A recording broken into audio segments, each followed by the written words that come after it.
Magandang hapon po mga kaibigan. Naimbag nga malamyumanen kakabsat keng kayem nga nayatadumdong iti programa tayo. Dito yung number one hit Filipino radio, Kphi, Kphi. Iti dito nga malam kakabsat, mapagasatan na launay nga mga interview. Iti nisang sangayin launay nga guest tayo. Dito yung Kphi Pinoy Power Studio. Ket nang nangyaganyon nga nagsarita ni Professor David Lapuz, Professor Jose David Lapuz, iti special guest tayo nga agdama. Yung sabihin nga irugay ni Professor David Lapuz iti daytoy programa, I'd like to share parts of his very long and very extensive, interesting, and very qualified biography daytoy guest tayo.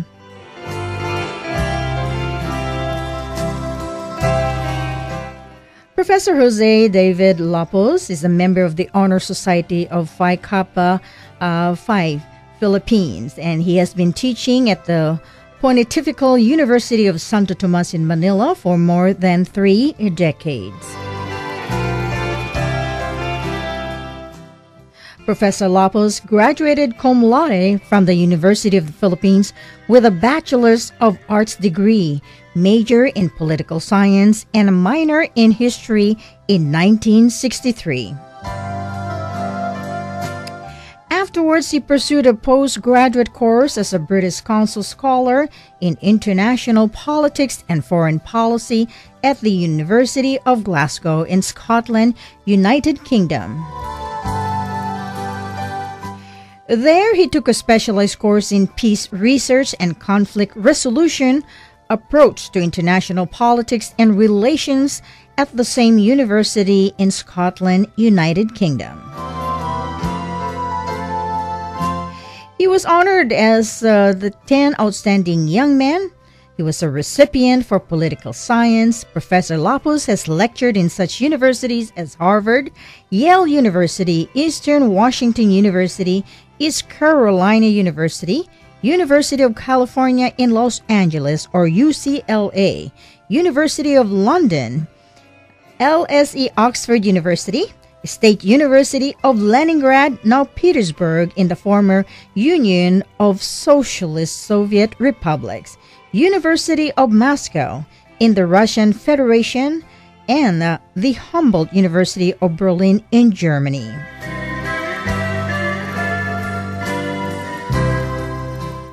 He is also one of the country's most outstanding and illustrious experts on international politics, comparative foreign policy, and Philippine government and institutions. In fact, the Manila Bulletin, the country's leading newspaper, calls Professor Lapuz a notable foreign policy expert. Professor Lapuz has been attending and reading papers before the annual conferences of learned societies and professorial organizations in the United States, Great Britain, France, Italy, and elsewhere. Recently, he was a guest in Nairobi, Kenya of East Africa. Professor Lapuz's commitment to international affairs studies is well known far and wide. He is the recipient of a special citation and medallion of the Pan-Pacific Association International in Hawaii for his remarkable accomplishments in his chosen field of international relations, comparative foreign policy and diplomacy, which has brought international honors to the Philippines and which had been characterized by scholarship of very high order. And in November 2004, he was a fellow of San Francisco International Council of Diplomacy in the U.S. State Department to observe the November 2004 U.S. presidential elections. He is also a two-time recipient, both in 2001 and 2002, of the Dangal ng UST Award for dedicated service, deep devotion, and steadfast fidelity to the commitment of UST to education. Professor Lapuz has been teaching international relations and comparative politics Political Theory, Global Issues, Philippine Government and Constitution, and Rizal course in UST. Aside from teaching, he is also commissioner of the UNESCO and the only Filipino member of the Paris-based International Advisory Committee on Human Rights and Poverty of UNESCO. And in February and March 2007, Professor Lapuz attended a repertoire, the meeting of the UNESCO International Advisory Committee on Human Rights and Poverty Reduction in Lisbon, Portugal. And on May 7 up to June 21, 2007, Professor Lapuz lectured and attended conferences in international relations and on the life of Rizal in 5 major cities in the United States. And currently, he is again touring the great United States, including Hawaii, and it is a pleasure to have with us Professor Jose David Lapuz. Welcome, Professor. Thank you. Thank you, Emmy, for such extravagant introduction of my humble person. I thought I was listening to my own eulogy. Well, it's a nice bio, Professor, and Yes. certainly something that I can be very proud of. And I enjoy listening to the many, many awards and distinction that you have garnered throughout your life. Thank you. Thank you. So, every time you come to Hawaii, I'm so honored to have you here on KPHI. You know, it stands for Keeping Filipinos in Hawaii Informed. Yes. That's what those letters stands for, Professor. I see. And I don't mind telling you that each time I am in Hawaii, a major landmark of my visit is always to be with you, to be interviewed by your influential and very popular radio, which is being followed even on the computer, online. Yes. And that is universal already, but especially in the Philippines. That's So right. the honor belongs to me, not to you, Emmy. It is a pleasure, Professor, Yes. and thank you for the time that you have afforded us. Yes, the time well invested in as far as international goodwill is concerned. Yes. And da kayo nga dumdungya kakabsat ket amok nga nang nanggaganyo ni Professor Lapuz nga nagsarita ditoy wenno anyaman nga digitay symposium kastamet ka digitay events wenno gathering nga pakimbitaran na ket may kantayo manitigon dawayan. I always look forward to having this opportunity because he's a man who's he's a bright scholar. Maybe that's not the proper word, Professor, but you are like a walking encyclopedia of everything we love about our culture, Filipinas, but not only in the Philippines, but globally. You have so much vast knowledge that I would love to have some transfusion, Professor. Oh. Yeah. If I could have part of your knowledge and your brain transferred to me, I would be very honored to have part of that wisdom. Oh, on the condition that you also share a part of your wisdom with me, especially in establishing this radio program, in promoting goodwill, and the events concerning Filipinos are well broadcast in this island paradise. Yes, very well, Professor. That's an even trade. Yes. Okay, I know that you are invited back next week, Wednesday, if we do not get through our conversation. But briefly, when we talked today, and I really welcome you calling me at 6:30 in the morning.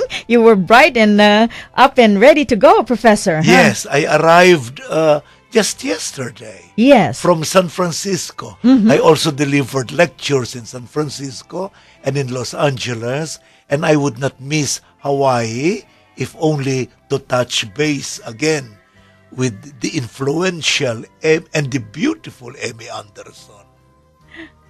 Thank you again, Professor. So, you want to tell us a little bit about your trip this time? What is your thesis, or what is it that you want to accomplish on this trip? Why exactly you are here? Yes, I have a central theme, which is to advertise the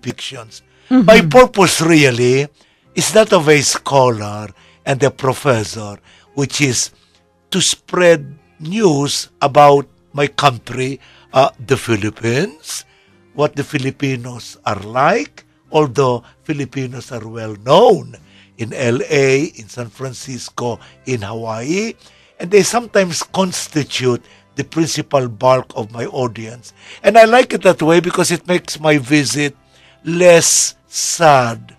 Because after a while, you wonder what you are doing in foreign shores when in the cold December nights, you would rather be in your own country.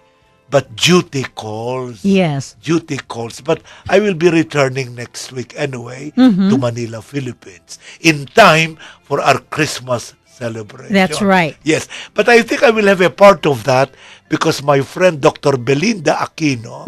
Hello, Dr. Belinda. Yeah, you know her. She knows you. Professor Emeritus, University of Hawaii at Manoa. Yes. She's inviting me on Saturday because of the Christmas lights opening at City Hall.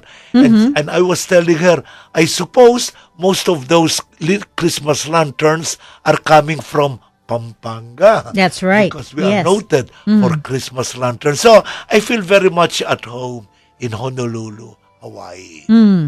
Okay. Well, we are so happy to have you. In fact, I've asked a lot of my friends to tune in because in listening to Professor Jose David Lapuz, you can get a lot of, you can fill your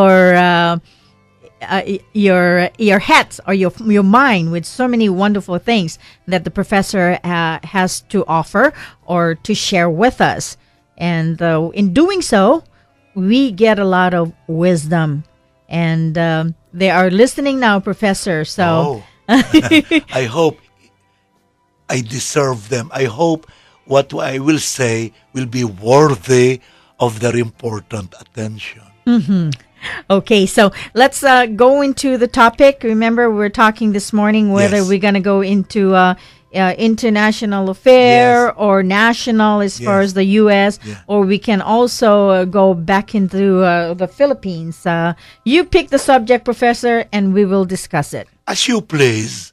As you please. You can start anywhere so that they will be convinced this is not prearranged, but spontaneous. All right. Very spontaneous. Well, let's just start here in Hawaii. You know, Hawaii plays a very vital role as far as peacekeeping parts of Asia and also this great United States. Hawaii has a very critical and important position, not only extending the message of aloha, which bring a lot of us here. But what is it that is here, Professor, that attracts you the most?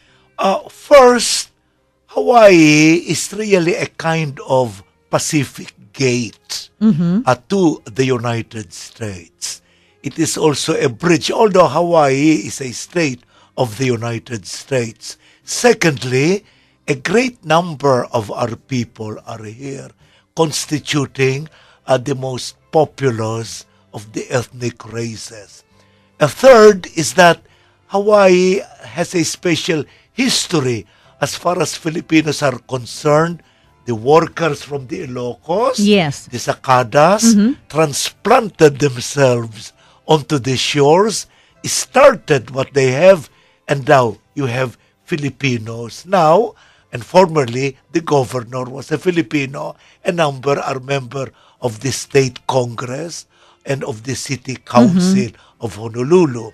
I think it is natural that the waves will drive me here before you enter the United States. Or from the United States, before you go home to my country, Manila, Philippines, you really pass through Hawaii. It's really an intersection. I call it a great emporium between the United States and the Filipinos. Not only that, last year I attended, I was able to join the tail end of the APEC, Asia Pacific Economic Conference Forum held. Yes, I remember that. Yes, my friend Ben Sanchez took me to the Hilton Hotel. Many Filipinos, they are Americans of course, but Filipinos by ethnic origin were there, welcoming our President Pinoy Aquino. And I remember Hillary Clinton saying the United States will remain the Pacific power. And President Obama, repeating that the United States has no intention of abandoning its role as the Pacific power. I think really subtly, delicately addressing China and delicately addressing North Korea, that it is the USA that will remain the Pacific power. And we welcome that in the Philippines. The Filipinos welcome that. And even in Singapore and in Malaysia and the Southeast Asian countries, for as long as there is a limited presence of the United States in Southeast Asia, we feel a kind of protection against the behemoths, that is the People's Republic of China, and the terror North Korea with their atomic bombs that can reach the Philippines from North Korea. So we welcome that policy, aside from the fact we had already formalized that into the Philippine-US Mutual Defense Treaty between the Philippines and the USA and the Visiting Forces Agreement Act.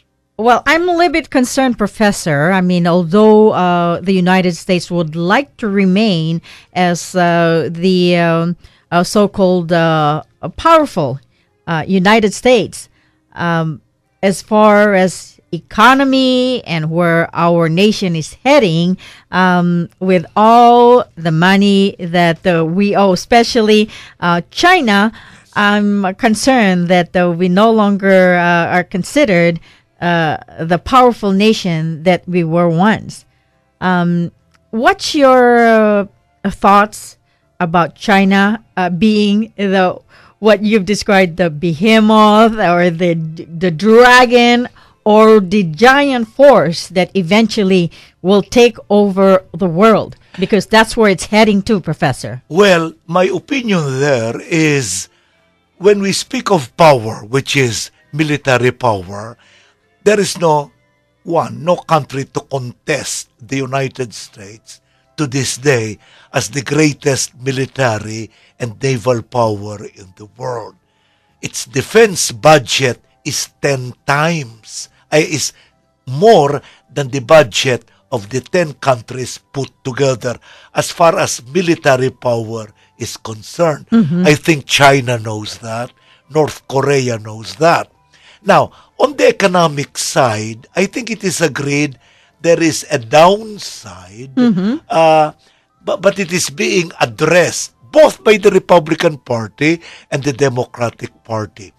I do not for a moment doubt the ability of the United States to address this question, the economic question. Of course, there will be debates in Congress.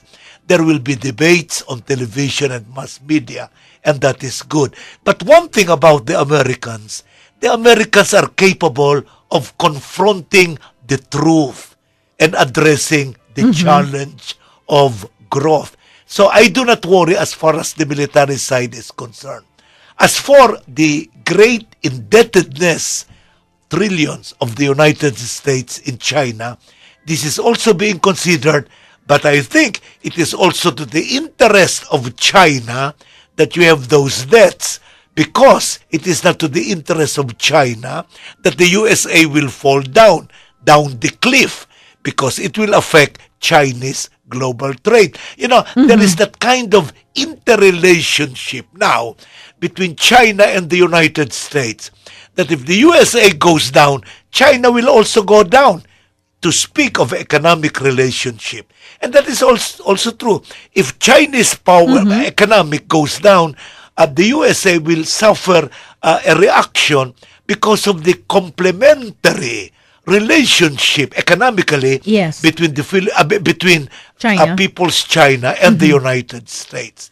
I think that is recognized by both powers. But the USA remains the greatest military power on earth to this day. Okay, thank you so much for clarifying that, Professor. I'm just, I understand that they are interrelated in terms. When the United States remains successful, then of course China remains strong and also shares the success of this great United States. Yes. Now, let me ask you a little bit about the bullying that is happening, about fighting for this very desirable part of land that is situated. And I think for the longest time, we claimed it, didn't we? Yes. Well, because historically, those offshore islands, in fact, one of those offshore islands was discovered by a Filipino explorer. And who is this, Professor? I forgot the name, but he established the Philippine Nautical School way back when, and he called it Freedom Land. This was suggested to him by Marcos. Freedom Land.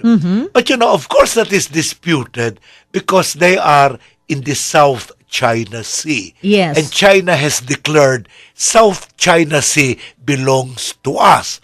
That is a unilateral declaration by People's China.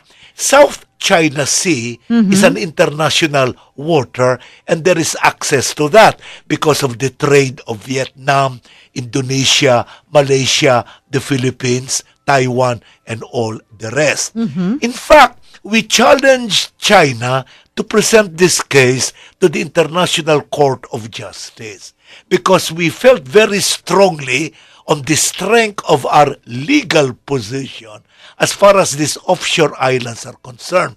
China demurred and said, no, it will not be settled by the International Court of Justice. So we are doing our best. Filipinos, the Philippines now, we are trying diplomatic overtures. But one can detect a kind of arrogance. There, I call it the arrogance of power. Yes. The arrogance of power of China. No, this is the People's Republic of China's property. And in fact, they showed so many warships. As against the two that we had, they sent a flotilla way back in the Mindanao Deep, what is known as the Panatag Shoal. But even then, the Philippines was not provoked. We continue to maintain tactful diplomatic relationship. We sent Rojas.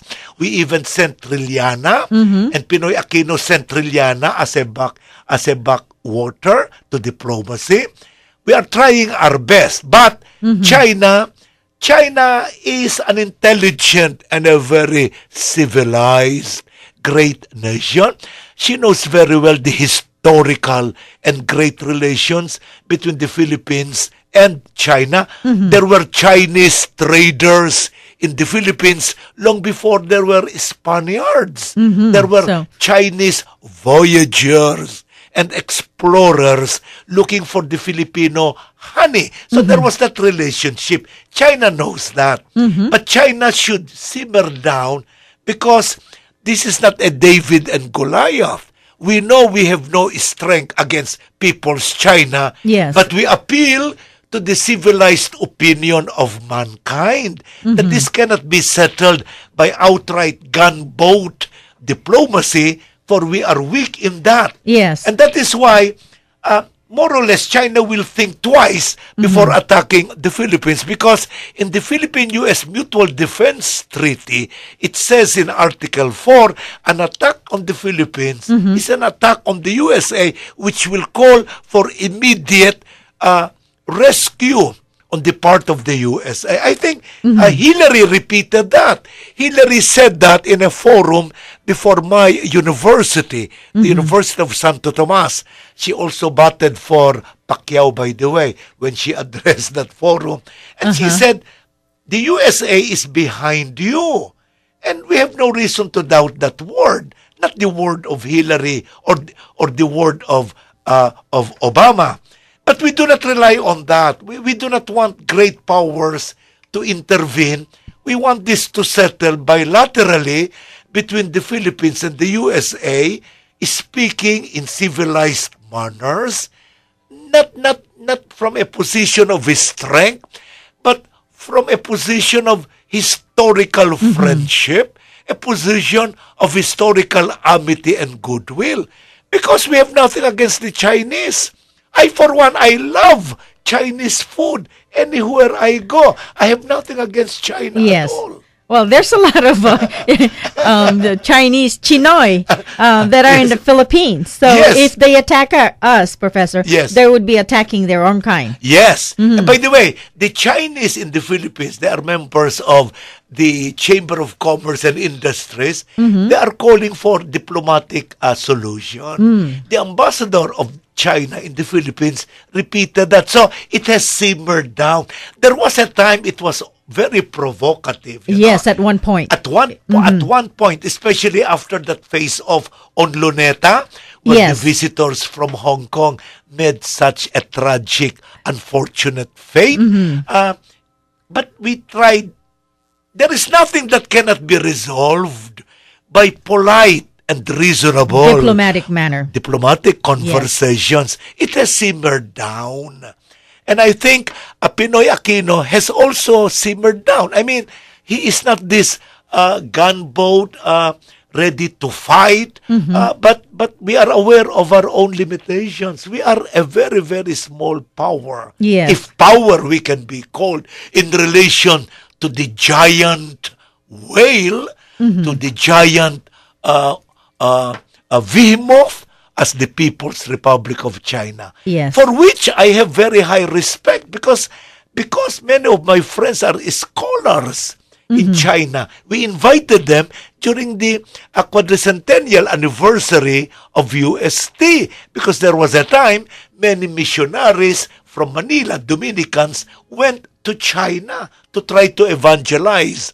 Of course, they were all martyred, but that is okay. They are now saints in the Catholic Church. Okay. Very well said, Professor. So it looks like what's happening now has subsided. Yes. And there is nothing for us to worry, because all is quiet in the Western front, in the Asian front. I, for one, would say yes, because the diplomacy now of the Philippines through the Department of Foreign Affairs as the chief executive agency, to President Pinoy Aquino as the chief architect of Philippine foreign policy, to the ambassadors, we have a very diplomatic, tactful relation with the People's Republic of China. So we can safe to say, Professor, that's not will be the start of World War III, right? I don't think it can be the beginning of a world war. Even China does not want a World War III.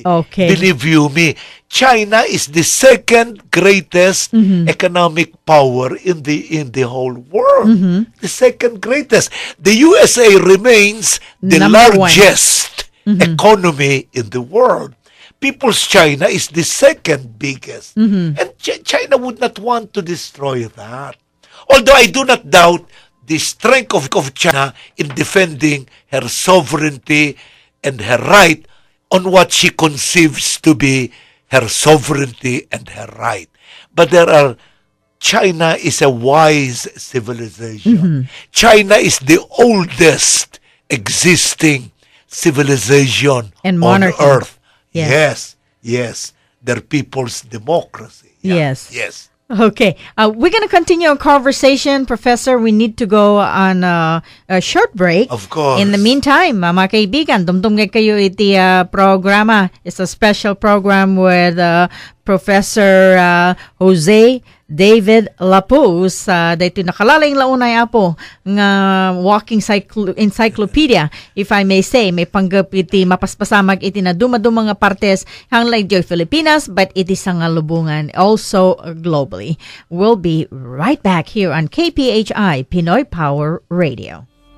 Do you know anyone who suffers with diabetes, high cholesterol, gout, arthritis, has a family of cancer, fibromyalgia, migraines, or low energy? Join me every Thursdays from 4 to 6 p.m. on KPHI and learn why Kayani products are changing the health and lives of people all around the world. Kayani gives hope to people to have a quality of life they've never dreamed possible. Whether it be hope in good health, hope in financial freedom, or hope in longer life, Kayani will surely give hope. Tune in to Let's Talk Health and Opportunity, get on the Kayani products, share the hope, then experience the joy of a better quality of life for you and your family. I invite you to call in and share your testimony on Let's Talk Health and Opportunity. That's every Thursday from 4 to 6 p.m. on KPHI. Visit my website at kayaniradio.com or call me at 808-348-1962.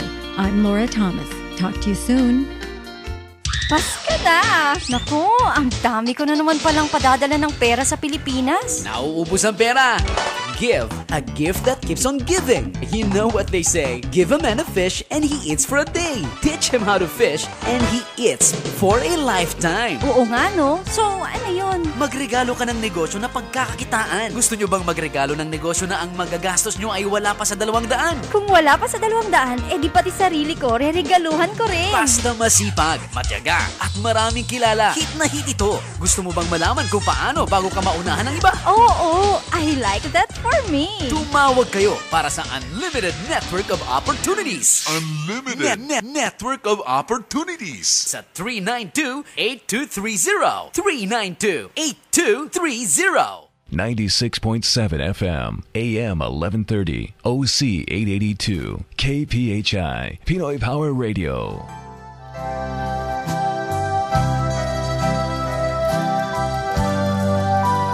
Pagbigay lang tayo ng daan dito.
Yes, you're listening to a special program, and with us is the world-renowned Professor Jose David Lapuz. May panggap apo kay digitipol politika, wano may panggap iti kultura tayo, lalo-lalo ti specialty na ket ni Rizal. Daytoy iti daytay asidaganyo kakapsat kita amuna amin no maipamget karigito yung banag. So you have just heard the professor express his view about what he feels about what's happening between China and the Philippines, and for the battle for that desired land. We want to continue our conversation, Professor, and tie our previous dialogue with what's happening in the Middle East. Oh. Yes. Oh. There's a lot of turmoil. Oh, yes. And it is a battleground right now. The problem that is happening now. Put yourself for a moment, Professor. If you were an Israelite, Professor, and you live in the center of it all in Israel, and you were bombarded with all the attacks that's not coming from just one country, all the surrounding countries of Israel, Iran, Iraq, and Palestine. How would you feel? Would you sleep well at night, Professor, knowing that at any given time a bomb may just land over your roof?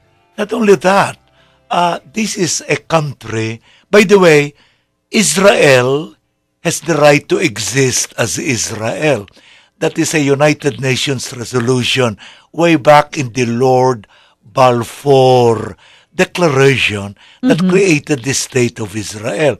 The Philippines voted for the creation of the State of Israel, carved out of that Palestinian territory. So many things have happened, such as in the Hamas. Now, I cannot blame Israel for responding by these rocket attacks because they are being daily bombarded by these rocket attacks. And these attacks, rocket, are coming through a secret passageway coming from Iran. Naturally, they will reply because that is the right of Israel to exist as a state. At the same time, there is the rule of the United Nations and the rule of international law of a two states. That is to say, Palestine and, of course, Israel. We cannot undo that because that is already United Nations rule. What I'm saying is the two states policy. And that is also the policy of the United States, whether Republican or Democratic. And so the USA now has stood behind Israel because of these bombardments coming from Hamas. Now, Hamas has been declared a terrorist state by President Bush. Bush has called this a terrorist state, and it is the policy of the United States not to deal with terrorist states. But the genius of the U.S. foreign policy is that they were able to do it through Egypt. With the intervention of Egypt, because of the brotherhood of the Arabs, Egypt played as the go-between. The shuttle diplomacy of Hillary, now in Palestine, now in Egypt, all over the area, has succeeded in producing a ceasefire, which is being respected by the two. Hamas calls it his victory, but that is his right to claim it as a victory. At the same time, Israel does not want to lose world opinion because she is infinitely more powerful militarily than Hamas. If there should be a ground war, and if it should break, it will really destroy Hamas. The Israelites are known in that kind of Blitzkrieg attack. And so they are being prevailed on, I think, by the U.S. diplomacy. No ground war. Let us work for an armistice. May I repeat, the USA is not dealing diplomatically with Hamas because that will violate the principle of U.S. foreign policy. We do not deal with terrorist states.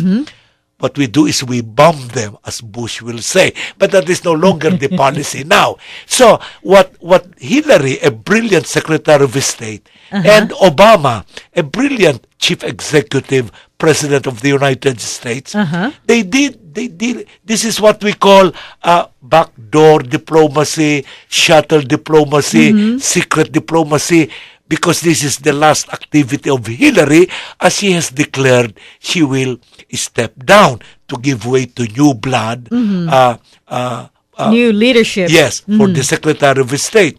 Now, and there is a truce, and that is good because the children and the mothers and the wives, they die in Palestine because of the bombing, and it is not a correct policy to say Hamas is really doing that so that Hamas will win. No, I don't believe it is Hamas' interest that the children and the wives in Palestine should die. But at the same time, Hamas is showing a force that Hamas must fight back. And the logistical supplies are coming from Iran through secret passageway. And the Israelites have discovered this, and they have bombed the secret passageways. But bombs away. It is not to the interest of either side that the bombing should go on. So we welcome the ceasefire. But it is not enough to have a ceasefire. There will come a political solution. I think there will be pressure on Hamas coming from Palestine. Remember, Palestine is recognized by the United States, but not Hamas. Yes. Palestine is, and therefore there can be pressure on Palestine. And at the same time, Israel will listen to her trusted ally, the USA. The US, because correct. number one principle in U.S. foreign policy is support for Israel. That has never changed. There may not have been very warm relation between Obama and Netanyahu, but I think the reality spoke for themselves. They spoke through the telephones, through diplomats. The criticism that Obama did not care about Israel was rendered false because over CNN, MSNBC, even Fox Television, the President of the United States, Obama, was heard to say, Israel has the right to defend herself. Self-defense is a primary right of a state. That's why Israel would bomb back and Hamas would bomb. Who is winning? Neither Hamas nor Israel. But who is losing? What I call the tertiary gentili. That is to say, the children are dying, infants, wives. The innocent. And the UN has called for a ceasefire. It succeeded, well, with a little help from the UN, but I think it was largely U.S. diplomacy and the Group of Four led by the former Prime Minister of Great Britain. So we welcome that peace. However, I don't believe it will last. I hope 1 day, 2 days. We never can tell. No one can tell the dynamics of international relations. But they are not bombing. And soon they will start to talk. And Israel will talk and Hamas will talk. Let us see from there. I do not see anything more in my glass, in my vision. Okay, I'm glad you cleared that, Professor. Quickly, your thoughts on the President Barack Obama as far as leading the nation as a Muslim president. Is that good for the country or not taken well? In the first place, Obama has not called himself an Islamic president or a Muslim. He is a president of the whole United States of America. He is a black American, but he was voted by over 330 electoral votes and with popular votes. Not so many, like in the case of Gore, but electoral, 330 members of the College of Electors when he only needed 220. So that is the beauty of American elections and the constitutional rule. Obama is the president, not only of the Democratic Party, but the president of the whole United States of America. Now, he has his own foreign policy. The Republicans and the Democrats, they differ on how to address the indebtedness and the public expenditures. But do you know, even within the Democratic Party, there is a rebellion that except for the public health, for the Obamacare, there should be a limit to public spending, even among the Democratic Party. So I will not go into that because I'm not an American citizen, but that is a quarrel, a debate, a controversy among Americans who think as Americans. But one thing I know about the Americans, they believe in great dreams and in the greater realities on the ground. And then, judging from the Black Friday and the Thanksgiving sale, I am not convinced the USA is going down the road as far as the sale, the consumption. They are buying and buying and buying. Up to Black Friday, I was able to buy a little item on that Black Friday. And the look is optimistic. Even the Speaker of the House and the U.S. President, they are talking. I think there will be a stop on the more left of the Democratic Party. And there will be a pressure on the more left of the Republican Party. And they will meet at the center. May I say, gold lies always in the center. Virtue lies in the center. The center must hold. The USA is composed of many pluralities, thinking Americans, feeling Americans, but they are making it a more perfect union. That is the wording of the U.S. Constitution. The preamble says, in order to establish a more perfect union. Yes. It did not say, in order to establish a perfect union. I remember John Quincy Adams and John Adams, they were discussing that is what we mean, a more perfect union. In other words, it is a road. They are working on that road. Yes. Both Republicans and the Democrats. But I think the Republicans have accepted that the Democratic Party has won.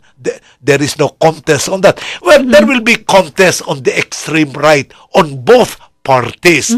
But the great bulk of the American nation, this nation of over 330 millions, through the College of Electors and popular votes, have already decided. Now, they will now unite because it is the Constitution that is their manual. It is they will never touch that Constitution. It is their manual. You have your opinion, I have my opinion, but the American nation has decided. And it is that. Other problems they have, I don't want to participate in that debate as I am a visitor and I may lose my passport. Your privilege. And my passport. That's right. It's okay to plead the fifth, Professor, in this case. But just the same, I am a foreigner and this is a problem among and between the Americans in the United States of America. I can give my opinion, but it is only as good as that. Right. It is an opinion expressed by a visiting professor. Well, Professor, I really enjoy exchanging conversation with you and picking our brains together. The time is up. An hour has gone by already, and there's still a lot for us to cover. Just for 1 minute, I was saying, I was proposing, because of the sesquicentennial celebration of Dr. Jose Rizal, and because of the government need to popularize, public relations, PR on the Philippines to advertise the Philippines. I am proposing in the Philippines, when I spoke there in one forum, on an international congress on the Filipino. This is similar to what Dr. Rizal had established in 1889. Yes. But it was not so successful.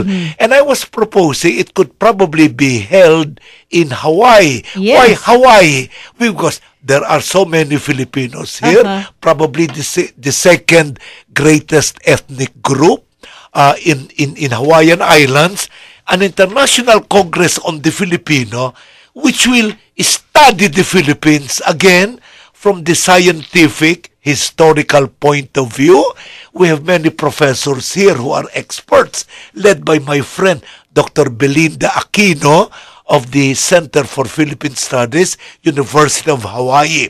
And we could probably endeavor to collect papers. This can only be for 2 days. It will not only touch on intellectual matters, on diplomacy, but trade, commerce, even dances, etc., etc. It is a kind of educational, scientific, and cultural congress of the Filipino. Well, I know that will be very expensive, but there are many Filipino Americans in Hawaii, in other islands, and in the United States, especially in LA, in California. I have briefed them on this, and in Texas and in New York. They will probably welcome a kind of the International Congress on the Filipino people of the Philippines, which will advertise us.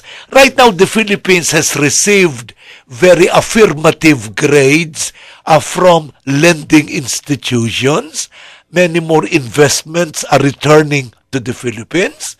The Philippine administration is addressing the problem of corruption, the problem of bad practices in government.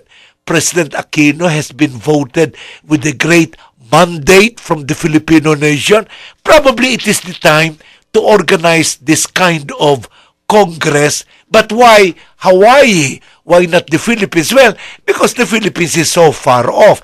Hawaii, because as I was able to see in the Asia Pacific Economic Conference Forum, you can invite all the major countries in Hawaii, Honolulu, and the Philippines in Honolulu. So that remains a proposal, an international conference conducted on a worldwide scale, similar to the one Dr. Jose Rizal thought of he could organize in Paris in 1889. And because we are celebrating the 151st anniversary birth of Dr. Jose Rizal, now is the time to have this. My friend, may I say in conclusion, yes, in this Professor. interview, Emmy, dear Emmy, that our people, the Filipino people in the Philippines, we certainly deserve a better destiny, a better fate, realized in freedom, democracy, and peace. And we will know we will achieve this. We will attain to this if only all the Filipinos in the Philippines and the Filipino Americans in Hawaii, in Los Angeles, in San Francisco, that is our concern. Deep in our hearts, we are devoted to that. We aim high. I think we will attain this. Right now, we are not so high in Southeast Asia. It is Indonesia. It is Malaysia. Why did that happen? There used to be a time when the Philippines was the number one. We were only next to Japan during the time of President Elpidio Quirino, a great Ilocano president with his economic program. What happened to that program?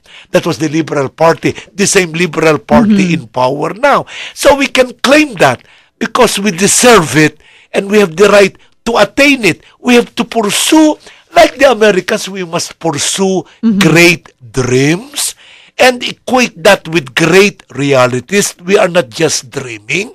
We want also acclaim and prestige and respect of the rest of the world. We believe in freedom. We support the United States, or rather, the Philippines and the U.S. are allies in carrying the torch of freedom and democracy. President Obama declared some positive words about the war benefits of the U.S. war veterans of the Filipinos. I hope they realize this because they really fought so well under General Douglas MacArthur in that war. And the Philippines symbolized that war. Did you know the greatest naval fight was fought off the shores of Leyte? Yes. That is how close the Second World War was to the Philippines. And we fought on the same side as the Americans, carrying the red, white, and blue stripes. And we were also singing the Rockets' Red Glare and fight, fight, fight for freedom, for democracy, for peace. Yes. That is the clarion call I'd like to make on this broadcast, an international congress on the Filipinos in the Philippines, which I dream would like should be held in Hawaii, which I call the recaptured paradise. The Philippines to Jose Rizal was the lost paradise, nuestro perdido Eden. But to us now, Hawaii may be the recaptured paradise, considering the Filipinos are the greatest ethnic race now in these beautiful islands of Hawaii. Professor. And these are American citizens Okay. of solid distinction. Well, with that note, Professor, I wish you well until our next program, and it is my hope and desire that we will be able to continue providing a voice for our kababayans.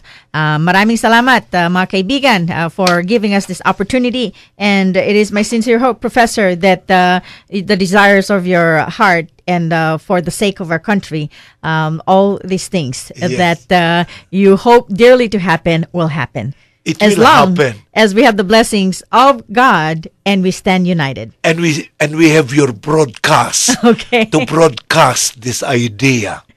Thank you, Professor Jose David Lapuz. My pleasure. Can I just correct you, Emmy? Don't call me a walking encyclopedia. It is enough to call me a walking almanac. Okay, all right. I like that, Professor. Thank you for correcting me. Maraming salamat, mga kaibigan. God bless.